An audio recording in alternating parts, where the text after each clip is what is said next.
നമുക്ക് തീർച്ചയായിട്ടും ഈ 2 ആഴ്ച കൊണ്ടോ അല്ലെങ്കിൽ ഒരു മാസം കൊണ്ടൊക്കെ നമുക്ക് ഇങ്ങനെ അമിതവണ്ണമൊക്കെ നമുക്ക് കുറച്ച് കൊണ്ടുവരാൻ പറ്റുന്നതാണ്. അപ്പോൾ അതിന് മുന്നേ ആയിട്ട് നമുക്ക് വെയിറ്റ് കൂടാൻ എന്തൊക്കെ കാരണങ്ങളെന്ന് നമുക്കിവിടെ ഡിസ്കസ് ചെയ്യാം. ലോവർ അബ്ഡോമൻ നല്ല ബൾജ് ചെയ്തിരിക്കുന്നു, അല്ലെങ്കിൽ ഒരു പോട്ട് ബെല്ലി സ്ട്രക്ചർ, അല്ലെങ്കിൽ ഒരു സഞ്ചി പോലെയൊക്കെ കാണപ്പെടുന്നുണ്ട്. ബിസ്ക്കറ്റ് ഡെയിലി ചിലപ്പോൾ 2 പാക്കറ്റ് ബിസ്ക്കറ്റൊക്കെ കഴിക്കുന്ന ആളുകളായിരിക്കാം. അതേപോലെ കേക്ക്സ്, പേസ്ട്രി, അതേപോലെ ice creams, chocolates, daily 2-3 glass caffeine അല്ലെങ്കിൽ കോഫി കുടിക്കുന്നത്, അതേപോലെ ചായ കുടിക്കുന്നത്, ഇതൊക്കെ ഒരു അഡിക്ഷൻസ് ആയിട്ട് കണ്ടിന്യൂസ് ആയിട്ട് അവർ ഫോളോ ചെയ്തിട്ടുള്ള ആളുകളായിരിക്കും. അപ്പോൾ അത്തരം ആളുകളിലും ഇത്തരം ടയേർഡ് ബെല്ലി ഫാറ്റ് കണ്ടുവന്നിട്ടുണ്ട്. നല്ല ഹെൽത്തി ഫാറ്റ് അല്ലെങ്കിൽ നല്ല ഹെൽത്തി പ്രോട്ടീൻസ് നമ്മൾ ഭക്ഷണത്തിൽ ഉൾപ്പെടുത്തി കഴിഞ്ഞ് കഴിഞ്ഞാൽ നമുക്ക് ഇത്തരം പ്രശ്നങ്ങളൊക്കെ നമുക്ക് ഒരു പരിധി വരെ നമുക്ക് കൺട്രോൾ ചെയ്യാൻ പറ്റുന്നതാണ്. ഹായ് മാം, പലപ്പോഴും നമ്മുടെ അടുത്ത് അല്ലെങ്കിൽ ഒരു കമൻ്റ് ആയിട്ടോ അല്ലെങ്കിൽ ഒക്കെ ചോദിക്കാനുള്ളതാണ്, നമുക്കൊരാഴ്ച കൊണ്ട് 4 കിലോ അല്ലെങ്കിൽ 5 കിലോ ഒക്കെ കുറയ്ക്കാൻ പറ്റുമോ എന്നുള്ളത്. പ്രത്യേകിച്ച് നമ്മളെ ഒരു വെഡ്ഡിംഗ് ഒക്കെ വരികയാണെങ്കിൽ, നമ്മളെ സ്വന്തം വെഡ്ഡിംഗ് ആണെങ്കിലും അല്ലെങ്കിലൊക്കെ പല ആളുകളും ചോദിക്കാറുണ്ട്, നമുക്ക് ഒരു ഇഷ്ടപ്പെട്ട ഡ്രസ്സൊക്കെ ധരിക്കണമെങ്കിൽ ഒന്ന് ഈ ചാടിയ വയറൊന്ന് ഉള്ളിലാവണം, അതിന് ഒരാഴ്ച കൊണ്ട് എന്തെങ്കിലും മെത്തേഡ്സ് ഉണ്ടോ, അല്ലെങ്കിൽ 2 ആഴ്ച കൊണ്ട് 10 ദിവസം കൊണ്ട് 10 ദിവസത്തിനുള്ളിൽ തന്നെ നമുക്ക് ഇത്രയും കാര്യങ്ങൾ ചെയ്യാൻ പറ്റുമോ എന്ന് പലരും ചോദിക്കാറുണ്ട്. അങ്ങനെ നമുക്ക് ഒരു പെട്ടെന്ന് തന്നെ ഒരാഴ്ച കൊണ്ടോ അല്ലെങ്കിൽ 2 ആഴ്ച കൊണ്ടോ നമുക്ക് ഈസി ആയിട്ട് വെയിറ്റ് നമുക്കും അല്ലെ കുറയ്ക്കാനും അതുപോലെ തന്നെ നമ്മളെ ചാടിയ വയറൊന്ന് ഉള്ളിലാക്കാനും എന്തെങ്കിലും വഴികളുണ്ടോ? നമുക്ക് തീർച്ചയായിട്ടും ഈ 2 ആഴ്ച കൊണ്ടോ അല്ലെങ്കിൽ ഒരു മാസം കൊണ്ടൊക്കെ നമുക്ക് ഇങ്ങനെ അമിതവണ്ണമൊക്കെ നമുക്ക് കുറച്ച് കൊണ്ടുവരാൻ പറ്റുന്നതാണ്. അപ്പോൾ അതിന് മുന്നേ ആയിട്ട് നമുക്ക് വെയിറ്റ് കൂടാൻ എന്തൊക്കെ കാരണങ്ങളെന്ന് നമുക്കിവിടെ ഡിസ്കസ് ചെയ്യാം. മെയിനായിട്ട് വെയിറ്റ് കൂടാന്ന് പറഞ്ഞു കഴിഞ്ഞാൽ നമ്മളെ ബോഡി വെയിറ്റ് അല്ലെങ്കിൽ ബോഡി മാസ് ഇൻഡെക്സ് ഒരു 35 എബോവ് ആകുമ്പോഴാണ് നമ്മുടെ ശരീരത്തിൽ കൊഴുപ്പും അല്ലെങ്കിൽ നമ്മളെ ശരീരഭാരം കൂടിയിട്ടുണ്ടെന്ന് നമുക്ക് പറയാം. അപ്പോൾ ഈ വെയിറ്റ് കൂടുക എന്ന് പറയുമ്പം നമ്മുടെ ജോയിൻസിനൊക്കെ നോർമലി ഒരു ജോയിൻറ്റിന് ഒരു വെയിറ്റ് ബെയറിങ് കപ്പാസിറ്റി ഉണ്ട്. നമ്മളെ ശരീരത്തിൻ്റെ ഒരു 4 കിലോളം നമ്മളെ ജോയിൻസ് താങ്ങി നിർത്തുന്നുണ്ട്. അപ്പോൾ ആ ജോയിൻസിൽ നിന്നൊക്കെ ഭയങ്കര ഒരു വേദന അനുഭവപ്പെടുക, അല്ലെങ്കിൽ നടക്കുമ്പോൾ ഒരു കിതപ്പൊക്കെ ഫീൽ ചെയ്യുക, അല്ലെങ്കിൽ എന്താ പറയുക ഭയങ്കര ഒരു സ്റ്റിഫ്നെസ് അനുഭവപ്പെടുക, അതൊക്കെയാണ് നമ്മളെ ശരീരഭാരം വർദ്ധിച്ചിട്ടുണ്ടെന്ന് നമ്മളെ ശരീരം കാണിക്കുന്ന ഒരു എക്സ്റ്റേണൽ സൈൻ എന്നൊക്കെ പറയാം. അതേപോലെ തന്നെ ചില ഡ്രസ്സൊക്കെ ഇടുമ്പോൾ നമ്മൾ ഇപ്പോൾ ഇട്ടുകൊണ്ടിരിക്കുന്ന ഡ്രസ്സ് കുറച്ച് കഴിഞ്ഞ് നമ്മൾ വെയിറ്റൊക്കെ കൂടി കഴിഞ്ഞ് നമുക്ക് ഇടാൻ ഭയങ്കര ബുദ്ധിമുട്ടായിരിക്കും, നമുക്ക് ഭയങ്കര ടൈറ്റായിരിക്കും, ചിലർക്ക് വയറായിട്ട് അനുഭവപ്പെടാം. അപ്പോൾ ഇത് വരാൻ ഒരുപാട് കാരണങ്ങളുണ്ട്. മെയിനായിട്ട് അവരെ ഭക്ഷണ രീതികൾ തന്നെയാണ്. നമുക്കറിയാം പണ്ട് കാലങ്ങളിലൊക്കെ ആളുകൾക്ക് അസുഖങ്ങൾ വരുന്നത് വളരെ കുറവാണ്. അതായത് ഫാറ്റി ലിവർ പോലത്തതും ഫൈബ്രോയിഡ് ഇഷ്യൂസ്, PCOD ഇഷ്യൂസൊക്കെ വരുന്നത് വളരെ കുറവാണ്. ഇന്നൊരു ജനറേഷൻ നോക്കുമ്പോൾ ഒരു 100-ൽ 60% ആളുകളിലും ഈ ഫാറ്റി ലിവർ ഇഷ്യൂസ് ഉണ്ട്. ഒരു 60% ആളുകൾ തന്നെ PCODൻ്റെ ഇഷ്യൂസ് ഉണ്ട്. അപ്പോൾ അതുമൂലം ഇൻഫെർട്ടിലിറ്റി കംപ്ലയിൻസ്, കുട്ടികളില്ലാത്ത ബുദ്ധിമുട്ടുകളൊക്കെ ഇന്ന് വളരെ കോമൺ ആയിട്ടുള്ള കാര്യങ്ങളാണ്. അപ്പോൾ അവരൊക്കെ മെയിൻ ഒരു റീസൺ അല്ലെങ്കിൽ അത് വരാനുള്ള ഒരു റീസൺ എന്ന് പറഞ്ഞു കഴിഞ്ഞാൽ അവരൊരു ബാലൻസ് ഡയറ്റ് അവിടെ മെയിൻറ്റെയിൻ ചെയ്യുന്നില്ല. ഒരു ബാലൻസ് ഡയറ്റ് മെയിൻറ്റെയിൻ ചെയ്ത് കഴിഞ്ഞാൽ നമുക്കൊരുവിധം എല്ലാ അസുഖങ്ങളെയും നമുക്ക് കൺട്രോൾ ചെയ്യാൻ പറ്റുന്നതാണ്. അതായത് ബാലൻസ് ഡയറ്റ് എന്ന് പറയുമ്പം കാർബോഹൈഡ്രേറ്റ്, ഫാറ്റ്സ്, പ്രോട്ടീൻസ്, ഇത് 3ഉം തുല്യ രീതിയിൽ നമ്മളെ ഭക്ഷണത്തിൽ ഉൾപ്പെടുത്തി കഴിഞ്ഞ് കഴിഞ്ഞാൽ നമുക്ക് എല്ലാ അസുഖത്തെയും നമുക്ക് കൺട്രോൾ ചെയ്യാൻ പറ്റും. അപ്പം നമ്മൾ മരുന്നിനെയോ അല്ലെങ്കിൽ മറ്റെന്ത് മെഡിസിൻസിനെയോ ഒന്നും ഡിപ്പെൻഡ് ചെയ്യേണ്ട ആവശ്യമില്ല. ഇന്ന് വെയിറ്റ് കുറയ്ക്കാനും BP-ക്കും ഷുഗറിനും ഫാറ്റി ലിവറിനൊക്കെ ഒരുപാട് മെഡിസിൻസ് ഹൈ ഡോസായിട്ട് നമ്മൾ ഡെയിലി കഴിക്കാറുണ്ട്. ആ മെഡിസിൻസിൻ്റെ സൈഡ് എഫക്റ്റ് ആയിട്ട് പല കിഡ്നി സ്റ്റോൺ പ്രശ്നങ്ങളും വീക്ക്നെസ് അനുഭവപ്പെടുന്നതും പ്രതിരോധശേഷി കുറയുന്ന പ്രശ്നങ്ങളൊക്കെ ഇന്ന് ആളുകളിൽ കോമൺ ആണ്. അപ്പോൾ അതൊക്കെ ഒന്ന് കുറയ്ക്കാന്ന് പറയുന്നത് നമ്മൾ മെയിനായിട്ട് നമ്മൾ ഭക്ഷണത്തിൽ ഫോക്കസ് ചെയ്താൽ മതി. അപ്പോൾ ഭക്ഷണം നമ്മൾ കൺട്രോൾ ചെയ്ത് കഴിഞ്ഞാൽ തന്നെ നമുക്കൊരുവിധം എല്ലാം നമുക്ക് കൺട്രോൾ ചെയ്യാൻ പറ്റും. അപ്പം ഞാൻ പറഞ്ഞു വെയിറ്റ് കൂടാനുള്ള ഒരു കാരണം എന്ന് പറഞ്ഞു കഴിഞ്ഞാൽ ഈ അമിതമായിട്ടുള്ള കാർബ് അല്ലെങ്കിൽ അമിതമായിട്ടുള്ള കൊഴുപ്പേറിയ ഭക്ഷണങ്ങൾ അല്ലെങ്കിൽ അമിതമായിട്ടുള്ള പ്രോട്ടീൻ റിച്ച് ആയിട്ടുള്ള ഭക്ഷണങ്ങളൊക്കെ എടുക്കുമ്പോഴാണ് നമുക്ക് ഇത്തരം വെയിറ്റിൻ്റെ പ്രശ്നങ്ങൾ വരുന്നത്. അപ്പോൾ അതൊന്ന്. രണ്ടാമതായിട്ട് ഇത്രയും കഴിക്കുന്നുണ്ടെങ്കിലും നമ്മളത് ശരീരത്തിൽ നിന്ന് ബേൺ ഔട്ടായി പോകുന്നില്ല, അല്ലെങ്കിൽ ആ കലോറി നമ്മളെ ശരീരത്തിൽ അടിഞ്ഞു കൂടുക അല്ലെങ്കിൽ പല അവയവങ്ങളിലൊക്കെ അത് അടിഞ്ഞു കൂടുന്നുണ്ട്. അപ്പോൾ അത് ബേൺ ഔട്ടായിട്ടോ അല്ലെങ്കിൽ വേർപ്പായിട്ടോ നമ്മളെ ശരീരത്തിൽ പുറന്തള്ളപ്പെടുന്നില്ല. അപ്പോൾ നമ്മൾ എന്ത് ചെയ്യണം? നല്ല രീതിയിൽ എക്സസൈസ് ചെയ്യണം. അപ്പോൾ വ്യായാമക്കുറവ് ഇതിൻ്റെ ഒരു മെയിൻ കാരണമാണ്. അപ്പോൾ എക്സസൈസ് ചെയ്തിട്ടില്ലെങ്കിൽ ഇത്തരം ബുദ്ധിമുട്ടുകൾ നമുക്ക് കണ്ടിന്യൂസ് ആയിട്ട് വന്നുകൊണ്ടേ നിൽക്കും. അതേപോലെ തന്നെയാണ് വെയിറ്റ് കൂടാനുള്ള ഒരു കാരണം എന്ന് പറഞ്ഞാൽ നമ്മുടെ ശരീരത്തിൽ എസ്പെഷ്യലി സ്ത്രീകളിൽ നോക്കുകയാണെങ്കിൽ PCOD പ്രശ്നങ്ങളൊക്കെ ഉള്ള ആളുകളിൽ ഒരു കാരണം എന്ന് പറഞ്ഞു കഴിഞ്ഞാൽ ഹോർമോണൽ ഇംബാലൻസ് ആണ്. ഹോർമോണൽ ഇംബാലൻസ് എന്ന് പറയും PCOD കേസസിൽ ഈസ്ട്രജൻ ഹോർമോൺസിൽ ഉണ്ടാകുന്ന വേരിയേഷൻസ് കൊണ്ടാണ് ഇത്തരം സിസ്റ്റ് രൂപപ്പെടുന്നത്. അപ്പോൾ അവർക്ക് മെൻസ്ട്രൽ ഇറഗുലാരിറ്റീസ് ഉണ്ടാവാം, അവർക്ക് ഇൻഫെർട്ടിലിറ്റി പ്രശ്നങ്ങൾ ഉണ്ടാവാം, അതുമൂലം അവർക്ക് ഫൈബ്രോയിഡിൻ്റെ കംപ്ലയിൻസ് ഉണ്ടാവാം. അങ്ങനെ പല രീതിയിലുള്ള കോംപ്ലിക്കേഷൻസ് ആണ് ചിലപ്പം നമുക്ക് ഒരു അസുഖം വന്നു കഴിഞ്ഞാൽ നമ്മുടെ ശരീരത്തിൽ കാണിച്ചു തരുന്നത്. അപ്പം PCOD കൺട്രോൾ ചെയ്യാനും ഫാറ്റി ലിവർ കൺട്രോൾ ചെയ്യാനും അതേ ഫൈബ്രോയിഡ് കൺട്രോൾ ചെയ്യാനും എല്ലാത്തിനും നമ്മൾ ഡയറ്റും എക്സസൈസും മെയിനായിട്ട് ഫോക്കസ് ചെയ്യുക. ഇന്ന് പല ആളുകളും ചിന്തിക്കുന്നത് എല്ലാത്തിനും മരുന്നെടുത്ത് കഴിഞ്ഞാൽ നമുക്ക് എല്ലാ അസുഖവും കൺട്രോൾ ചെയ്യാൻ പറ്റും. നമുക്കറിയാം ഒരു 30% മാത്രമാണ് നമ്മൾ മരുന്നിന് ഡിപ്പെൻഡ് ചെയ്യുള്ളൂ. ബാക്കി ഒരു റിമൈനിങ് ഒരു 60% എല്ലാം നമ്മളെ ഭക്ഷണവും അതുപോലെ തന്നെ എക്സസൈസും ആണ് മെയിനായിട്ട് ഫോക്കസ് ചെയ്യേണ്ടത്. അപ്പം നമ്മൾ മെയിനായിട്ട് ഫോക്കസ് ചെയ്യേണ്ടത് നമ്മളെ ഡയറ്റും എക്സസൈസും അതേപോലെ തന്നെ ഒരു 3rd മാത്രമായിട്ട് മെഡിസിൻസിനെ കണ്ടാൽ മതി. ഈ വെയിറ്റ് കൂടി വരുന്ന ആളുകളിൽ അല്ലെങ്കിൽ വെയിറ്റ് കൂടി വരുന്ന ഏറ്റവും കൂടുതൽ ആളുകളിൽ കണ്ടുവരുന്ന ഒരു അസുഖമാണ് ഈ ഫാറ്റി ലിവർ ഇഷ്യൂസ്. അതായത് ഫാറ്റി ലിവർ ഉള്ള രോഗികളിൽ ഒരു ബോഡി സ്ട്രക്ചർ നോക്കുമ്പോൾ അവർക്ക് കൈകാലുകളൊക്കെ ഭയങ്കര ലീൻ അല്ലെങ്കിൽ മെലിഞ്ഞിരിക്കുന്നത് നമുക്ക് കാണാം. പക്ഷെ അവർ വയറ് നോക്കുമ്പം ചാടിയിരിക്കുന്നത് അല്ലെങ്കിൽ ഒരു പോട്ട് ബെല്ലി സ്ട്രക്ചറിലേക്ക് കാണപ്പെടുന്നുണ്ട്.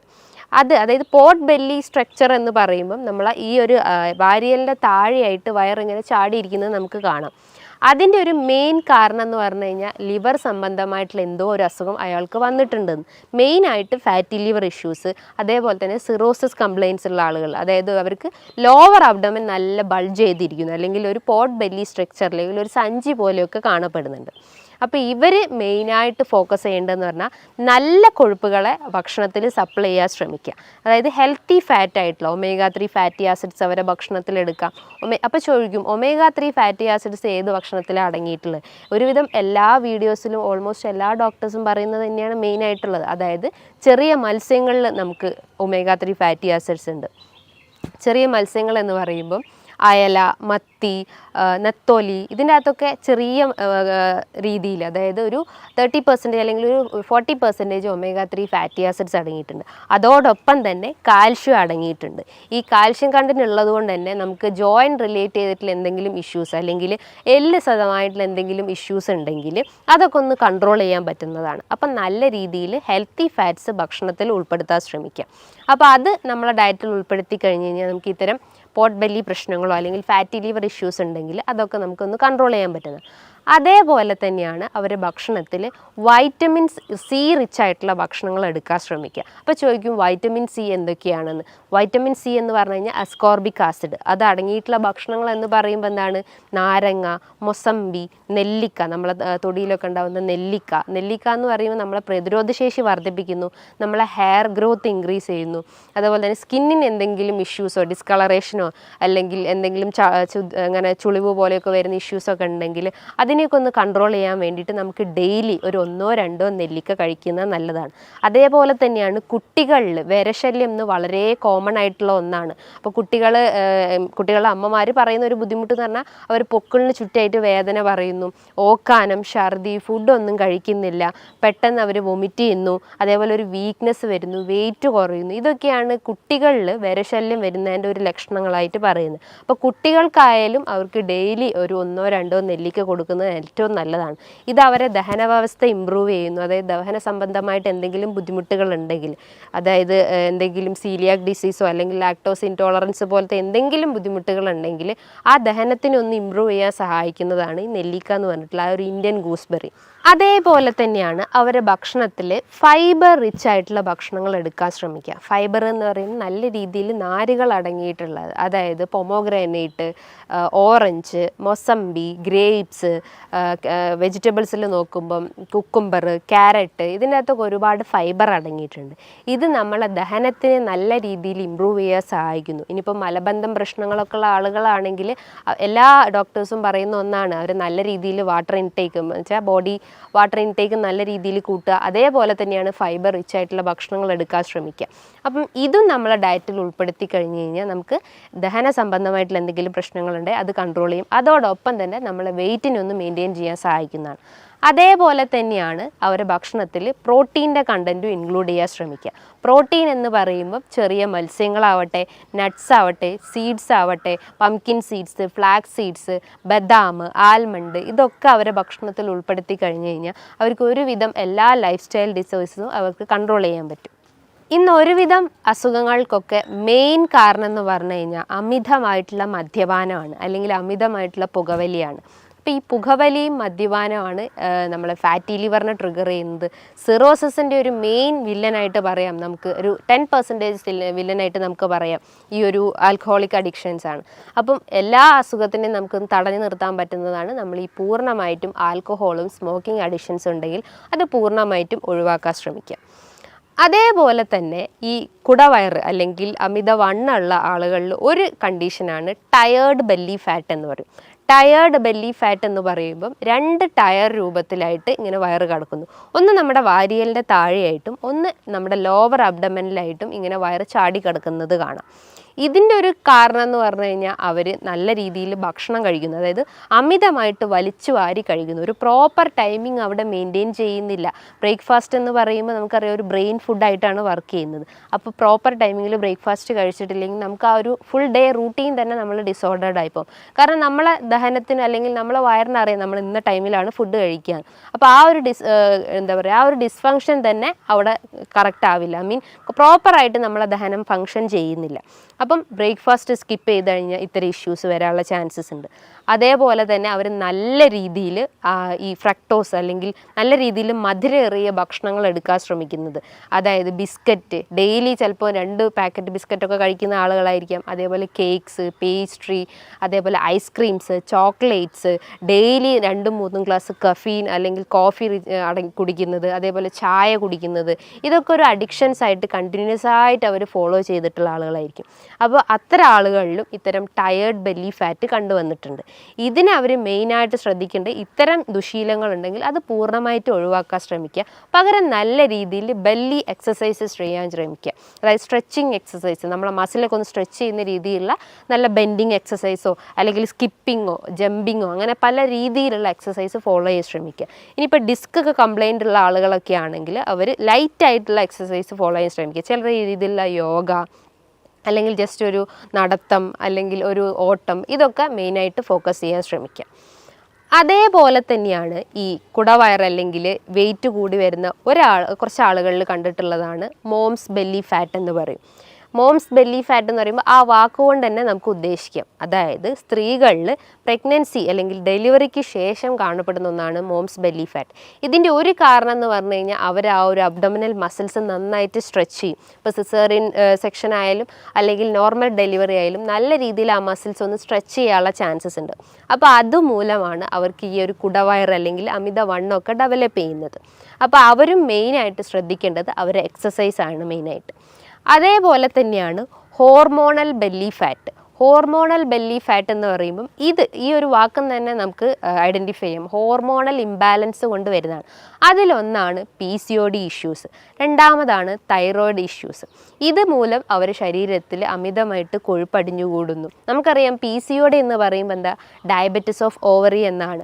ഡയബറ്റിസ് ഓഫ് ഓവറി എന്ന് പറയുമ്പോൾ നമ്മൾ ഓവറിയിൽ ബാധിക്കുന്ന ഒരു പ്രമേഹത്തെയാണ് ഈ PCOD എന്ന് പറയുന്നത്.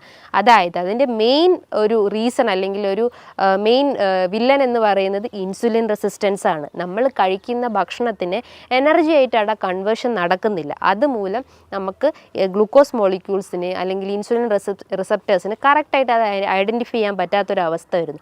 അപ്പോൾ നമ്മൾ ബോഡിയിൽ അമിതമായിട്ട് കൊഴുപ്പ് അടിഞ്ഞുകൂടുന്നു, പല ഓർഗൻസിലായിട്ട് അത് അടിഞ്ഞുകൂടുന്നു. അങ്ങനെ അടിഞ്ഞുകൂടുന്ന ഒരു ഇതിലെയാണ് ഓവറീസിൻ്റെ അകത്ത് അടിഞ്ഞുകൂടുന്നതിനെയാണ് ഡയബറ്റിസ് ഓഫ് ഓവറി. അതുമൂലം സ്ത്രീകൾക്ക് മെൻസ്ട്രൽ ഇറഗുലാരിറ്റി ഉണ്ടാവും. അതായത് ഒരു നോർമൽ സൈക്കിൾ എന്ന് പറയുമ്പോൾ 28 to 35 ഡേയ്സ് ആണ്. അത് അവർക്കൊരു 40 ഡേയ്സോ അല്ലെങ്കിൽ ഒരു 2 മന്തൊക്കെ ഡിലേ ആവുന്ന ചാൻസസ് ഉണ്ട്. ഇനിയിപ്പോൾ പീരീഡ്സ് ആയി കഴിഞ്ഞാലും അവർക്കൊരു 1-2 ഒരു സ്കാൻഡി ബ്ലീഡിങ്, വളരെ സ്പോട്ടിങ് രീതിയിലുള്ള ബ്ലീഡിങ് മാത്രമേ കാണപ്പെടുന്നുള്ളൂ. അതിശക്തമായിട്ടുള്ള വയറുവേദന അനുഭവപ്പെടാറുണ്ട്. അതേപോലെ തന്നെ ഭയങ്കരമായിട്ട് ക്ഷീണം അനുഭവപ്പെടുന്നു. അതിനേക്കാട്ടും വലുതൊന്നാണ് അവർക്ക് ശക്തമായിട്ട് വെയിറ്റ് കൂടുന്നത്. ഫുഡ് കഴിക്കാത്ത ആളുകൾ ആളുകളായാലും അതായത് നോർമലി ഫുഡ് കഴിക്കുന്ന ആളുകളായാലും അവർക്കും ഇത് വെയിറ്റ് കൂടുന്നത് ഒരു കാരണം എന്ന് പറഞ്ഞു കഴിഞ്ഞാൽ ഇൻസുലിൻ റെസിസ്റ്റൻസ് ആണ്. അതേപോലെ തന്നെയാണ് ഹോർമോണൽ ഇംബാലൻസിൽ വരുന്നതാണ് thyroid related issues. Thyroid related issues എന്ന് പറയുമ്പം തൈറോയിഡ് തന്നെ ഹൈപ്പോർ തൈറോയിഡ്സ് ഉണ്ട്, ഹൈപ്പർ തൈറോയിഡ്സ് ഉണ്ട്. ഹൈപ്പർ തൈറോയിഡിസം ഉള്ള കേസസിൽ അവർക്ക് വെയിറ്റ് കുറയുന്നതാണ് സംഭവിക്കുന്നത്. വെയിറ്റ് കുറയാന്ന് പറയുന്നതിന് ഒരു കാരണം എന്ന് പറഞ്ഞു കഴിഞ്ഞാൽ ബേസൽ മെറ്റബോളിക് റേറ്റ് അവിടെ ഹൈ ആണ്. കാരണം അവർ കഴിക്കുന്ന ഭക്ഷണങ്ങളെല്ലാം പെട്ടെന്ന് തന്നെ അവിടെ ഡൈജഷൻ നടക്കുന്നു, പെട്ടെന്ന് തന്നെ അത് എനർജി കൺവേർഷൻ നടക്കുന്നു. അപ്പം കൊഴുപ്പ് അടിഞ്ഞു കൂടേണ്ട ആ ഒരു ടൈമിംഗ് പീരീഡ് തന്നെ വളരെ ഷോർട്ടാണ്.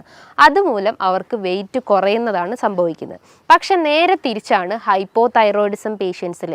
അവർക്ക് ബേസൽ മെറ്റബോളിക് റേറ്റ് വളരെ ലോ ആണ്. അപ്പോൾ അവർക്ക് എന്ത് ചെയ്യും, തൈറോയിഡ് സ്റ്റിമുലേറ്റിംഗ് ഹോർമോൺസ് വളരെ ഹൈ ആയിരിക്കും. പകരം T3 T4 ഹോർമോൺസ് വളരെ ലോ ആവാനുള്ള ചാൻസസ്. കാരണം അവിടെ ഹോർമോൺസിൻ്റെ ആ ഒരു സെക്രീഷൻസ് വളരെ കുറവായിരിക്കും. പക്ഷേ അവിടെ സ്റ്റിമുലേറ്റ് ചെയ്യപ്പെടുന്ന അതായത് തൈറോയിഡ് സ്റ്റിമുലേറ്റിംഗ് ഹോർമോൺസിൻ്റെ ആ ഒരു ഹോർമോൺ വളരെ കൂടുതലായിരിക്കും. അപ്പോൾ അവർക്ക് ബേസൽ മെറ്റബോളിക് റേറ്റും വളരെ ലോ ആണ്. അവർ കഴിക്കുന്ന ഭക്ഷണങ്ങളെല്ലാം പല ഓർഗൻസിലായിട്ട് അടിഞ്ഞുകൂടുന്നു, അതായത് കൊഴുപ്പായിട്ട് അടിഞ്ഞുകൂടുന്നു.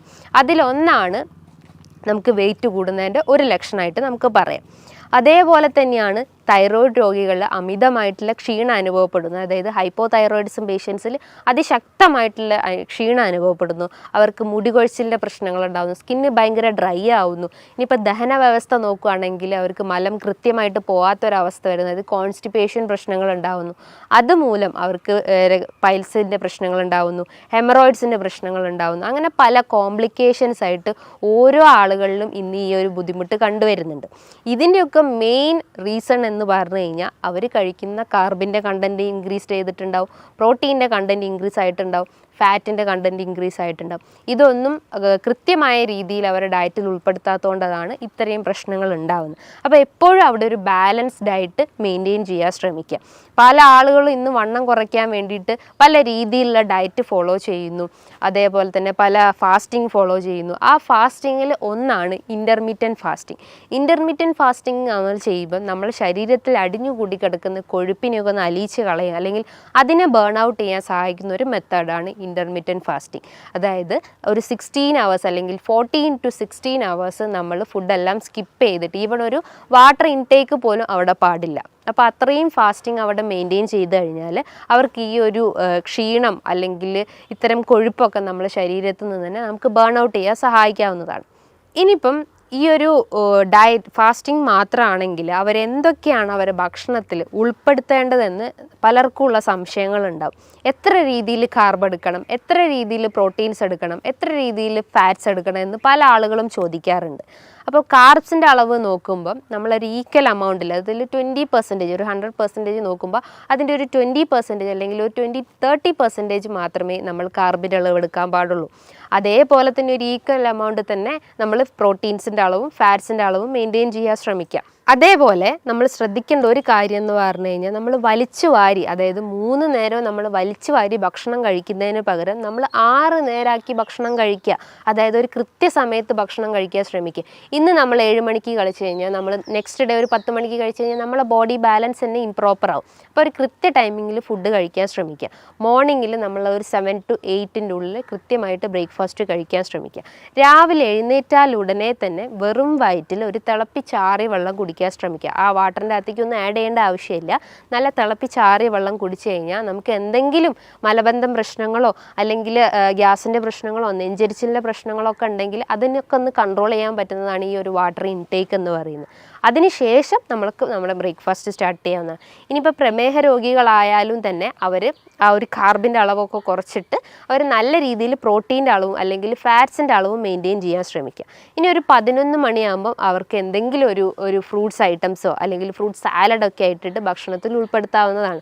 നമുക്കറിയാം, നമ്മൾ ശ്രദ്ധിക്കേണ്ട ഒരു കാര്യം എന്ന് പറഞ്ഞു കഴിഞ്ഞാൽ നമ്മളെപ്പോഴും ഫ്രൂട്ട്സ് കഴിക്കുമ്പോൾ ജ്യൂസ് ഫോമിൽ കഴിക്കാതിരിക്കുക. ജ്യൂസ് ഫോമിൽ കഴിക്കുമ്പോൾ അതിൻ്റെ ഫൈബർ കണ്ടൻറ്റ് അവിടെ നഷ്ടപ്പെടും. ആ ഒരു ഫ്രക്ടോസിൻ്റെ അളവ് അതിൽ ക്രമാതീതമായിട്ട് കൂടും. അത് കൂടിക്കഴിഞ്ഞാൽ നമ്മുടെ ശരീരത്തിൽ അതിൻ്റെ എമൗണ്ട് എത്തുമ്പം നമ്മുടെ ശരീരത്തിൽ ഗ്ലൂക്കോസിൻ്റെ അളവ് കൂടും. അതായത് ഗ്ലൈസമിക് ഇൻഡെക്സ് കൂടിയിട്ടുള്ള ഭക്ഷണങ്ങളാണെങ്കിൽ നമ്മൾ കഴിക്കുന്നത് കൃത്യമായിട്ടും നമ്മുടെ ശരീരത്തിൽ എന്തായാലും നമ്മുടെ രക്തത്തിൽ പഞ്ചസാരയുടെ അളവ് എന്തായാലും കൂടിയിരിക്കും. അതുമൂലം നമുക്ക് പ്രമേഹം പോലത്തെ പ്രശ്നങ്ങൾ ഉണ്ടാവും.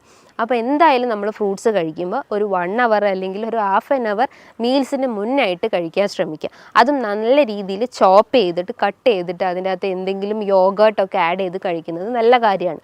അതേപോലെ ചെറിയ എമൗണ്ടിൽ 1 ടീസ്പൂണൊക്കെ ഒലിവ് ഓയിൽ അവരെ ഭക്ഷണത്തിൽ ഉൾപ്പെടുത്തുന്നതും നല്ലതാണ്. ഇതിൻ്റെ അകത്ത് ഹെൽത്തി ഫാറ്റ്സ് ആണ് അടങ്ങിയിട്ടുള്ളത്.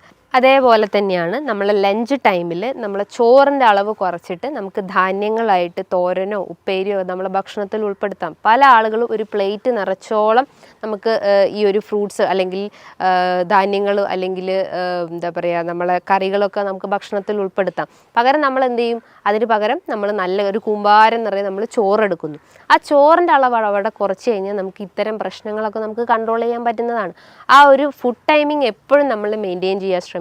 ഇനിയിപ്പോൾ ഗ്യാസ്ട്രൈറ്റിസ് പ്രശ്നങ്ങളൊക്കെ ഉള്ള ആളുകളാണെങ്കിൽ അവരും ഒരു പ്രോപ്പർ ടൈമിങ്ങിൽ ഫുഡ് കഴിച്ചു കഴിഞ്ഞാൽ അവർക്ക് ഈ ഗ്യാസിൻ്റെ പ്രശ്നങ്ങൾ റെഡ്യൂസ് ചെയ്യും. ബ്ലോട്ടിങ് പ്രശ്നങ്ങളൊക്കെ ഉണ്ടെങ്കിൽ അതൊക്കെ ഒന്ന് കൺട്രോൾ ചെയ്യാൻ പറ്റുന്നതാണ്. അതേപോലെ തന്നെ നമ്മൾ ഈവനിങ് ടൈമിൽ ചെറിയ രീതിയിൽ ഫ്രൂട്ട്സ് നമ്മൾ ഭക്ഷണത്തിൽ ഉൾപ്പെടുത്താം. ഒരു ഗ്ലാസ് നമുക്ക് ചായയോ കാപ്പിയോ നമുക്ക് ഡെയിലി ഒരു വൺസ് എ ഡേ നമുക്ക് കഴിക്കുന്നത് നല്ലതാണ്. അതേപോലെ തന്നെ നമ്മൾ ഡിന്നർ നോക്കുവാണെങ്കിലും അതൊരു 7 to 8 ഉള്ളിൽ നമ്മൾ ഡിന്നർ കഴിക്കാൻ ശ്രമിക്കാം. അത് നമ്മളെ ലൈറ്റ് ഭക്ഷണങ്ങൾ എടുക്കാൻ ശ്രമിക്കുക. നമ്മൾ വീട്ടിൽ നിന്ന് തന്നെ പൊടിപ്പിച്ചുണ്ടാക്കിയിട്ടുള്ള വീറ്റിൻ്റെ ചപ്പാത്തിയോ അല്ലെങ്കിൽ ഓട്സൊക്കെ യൂസ് ചെയ്യുകയാണെങ്കിൽ തന്നെ പാല് കഴിവതും ഒഴിവാക്കിയിട്ട് നല്ല രീതിയിൽ നമ്മളെ നോർമൽ വാട്ടറിൽ തന്നെ അത് കുക്ക് ചെയ്തെടുക്കാൻ ശ്രമിക്കുക. നമുക്ക് ഓട്സ് വെച്ചിട്ട് അല്ലെങ്കിൽ ഓംലെറ്റൊക്കെ ഉണ്ടാക്കുന്നത് നല്ലതാണ്. അതേപോലെ തന്നെ ചെറിയ മത്സ്യങ്ങൾ നമ്മളെ ഭക്ഷണത്തിൽ ഉൾപ്പെടുത്തുന്നത് നല്ലതാണ്. അതേപോലെ നമ്മൾ ശ്രദ്ധിക്കേണ്ട ഒരു കാര്യമാണ് റെഡ് മീറ്റ് പൂർണ്ണമായിട്ടും നമ്മൾ ഭക്ഷണത്തിൽ നിന്ന് ഒഴിവാക്കാൻ ശ്രമിക്കുക. നിങ്ങൾക്കൊരു വീക്ക്ലി വൺസ് കഴിക്കാം അല്ലെങ്കിൽ മന്ത്ലി വൺസൊക്കെ റെഡ് മീറ്റ് കഴിക്കുന്നതുകൊണ്ട് കുഴപ്പമൊന്നുമില്ല. ഇത് നമ്മളെ ശരീരത്തിൽ യൂറിക് ആസിഡിൻ്റെ അളവിൻ്റെ കൂട്ടുന്നുണ്ട്. അപ്പോൾ അതുമൂലം നമുക്ക് ഗൗട്ടി കംപ്ലയിൻസ് ഒക്കെ ഇൻക്രീസ് ചെയ്യാനുള്ള ഒരു ചാൻസസ് ഉണ്ട്. അപ്പം നമ്മളെ ഭക്ഷണത്തിൽ എപ്പോഴും റെഡ് മീറ്റിൻ്റെ അളവ് കഴിവതും കുറയ്ക്കാൻ ശ്രമിക്കുക. നല്ല പോലെ എക്സസൈസ് ചെയ്യാൻ ശ്രമിക്കുക. നമ്മളെ ശരീരം നല്ല രീതിയിൽ വേർക്കുന്ന രീതിയിലുള്ള എക്സസൈസ് മെയിൻറ്റെയിൻ ചെയ്യാൻ ശ്രമിക്കുക. അത് കാർഡിയാക് എക്സസൈസ് ആവട്ടെ അല്ലെങ്കിൽ എയറോബിക് എക്സസൈസ് ആവട്ടെ, ചെറിയ രീതിയിലുള്ള നടത്തോ അല്ലെങ്കിൽ ഓട്ടോ എന്ത് നമ്മളെ ഭക്ഷണത്തിൽ നമ്മളെ ഡയറ്റിൽ അല്ലെങ്കിൽ നമ്മളെ ലൈഫ് സ്റ്റൈലിൽ ഉൾപ്പെടുത്തി കഴിഞ്ഞ് കഴിഞ്ഞാൽ നമുക്ക് ഇത്തരം പ്രശ്നങ്ങളൊക്കെ നമുക്ക് കൺട്രോൾ ചെയ്യാൻ പറ്റുന്നതാണ്. ഈ പറഞ്ഞിട്ടുള്ള ഒരു നല്ല രീതിയിലുള്ള ഒരു പാറ്റേണിൽ ഈ ഒരു മാനേജ്മെൻറ്റ് നമ്മൾ ഫോക്കസ് ചെയ്ത് കഴിഞ്ഞാൽ നമുക്ക് നമ്മളെ വെയിറ്റിനെ നമുക്ക് കൺട്രോൾ ചെയ്യാൻ പറ്റുന്നതാണ്. അതായത് നല്ല ഹെൽത്തി ഫാറ്റ് അല്ലെങ്കിൽ നല്ല ഹെൽത്തി പ്രോട്ടീൻസ് നമ്മൾ ഭക്ഷണത്തിൽ ഉൾപ്പെടുത്തി കഴിഞ്ഞ് കഴിഞ്ഞാൽ നമുക്ക് ഇത്തരം പ്രശ്നങ്ങളൊക്കെ നമുക്ക് ഒരു പരിധി വരെ നമുക്ക് കൺട്രോൾ ചെയ്യാൻ പറ്റുന്നതാണ്. ഇനി ഇതുമായി ബന്ധപ്പെട്ട് നിങ്ങൾക്ക് എന്തെങ്കിലും സംശയങ്ങളുണ്ടെങ്കിൽ താഴെ കാണുന്ന നമ്പറിൽ കോൺടാക്റ്റ് ചെയ്യാവുന്നതാണ്. നല്ലൊരു ഹെൽത്ത് ടോപ്പിക്കുമായി വീണ്ടും കാണാം. Thank you.